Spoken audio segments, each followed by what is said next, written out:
Do not attach status to worthiness, then the people will not quarrel.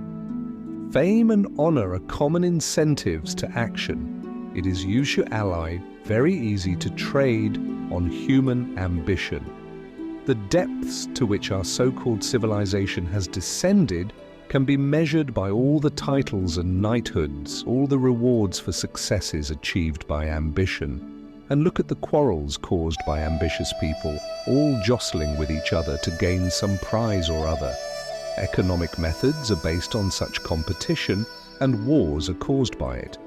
That is why humankind's original leaders would never have exalted themselves on account of any individual merit they may have possessed. They took care to avoid anything that could have given rise to jealousy. Merit, genuine merit, can only be spiritual, and the way to that merit is open to all.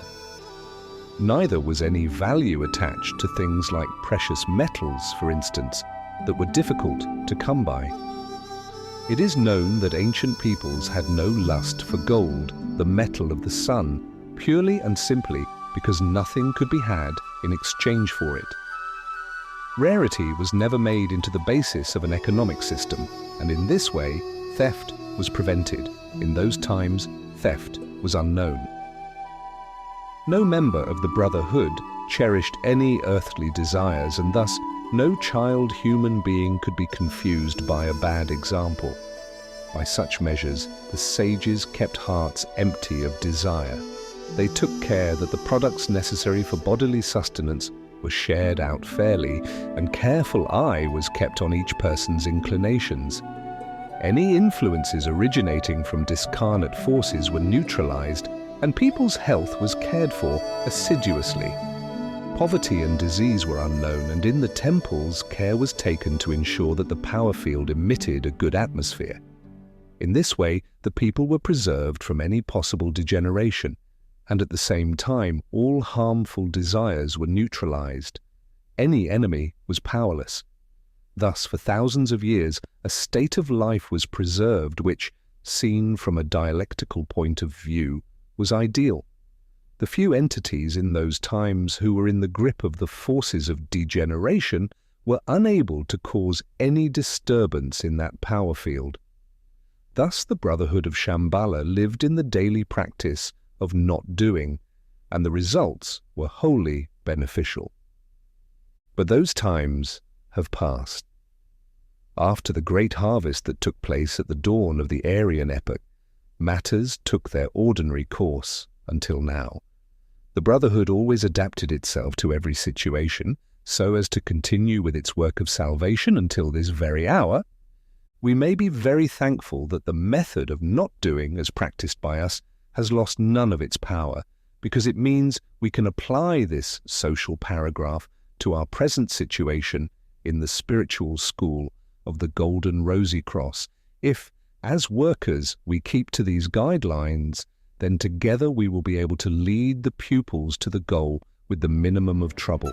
It must be emphasized that this ancient gospel, this compendium of the universal doctrine, is still valid as a practical guide to the holy work. Just as it has been throughout all the ages, so it is now. That is why we want to draw your attention to the final verses of the 3rd chapter. Always he sees to it that the people remain innocent and without desires. If this does not entirely succeed, he ensures that those who are not innocent do not dare to agitate, and he practices Wu Wei, and then there is nothing in which he does not rule well. In practice, this means that bona fide pupils of the spiritual school are kept together and nourished by a properly functioning power field. As regards the state of their pupilship and its results, they are protected by the power field. In view of all this, the guardians of the power field do not emit alien influences hostile to the work to enter the power field. Any who dare to attack the power field from within are ejected without compunction. And if those who remain within the power field harbor any hostile intentions, care is taken that they neither dare nor are able to give vent to them. One might ask whether something could be judged as hostile when in fact it was not. or when it may even have been in the interests of the power field. One might also wonder whether the position adopted by the leaders and guardians of the power field is too authoritarian. But if the guardians of the power field stand in Wu Wei, in not doing, in impersonal service to the brotherhood, there. Do not attach status to worthiness. Can be nothing in which they do not rule well, and any ensuing situation will not be dialectical, but positive in the new esoteric sense. What will prove that this is the case? The facts, the results. Look at the facts, and you will know.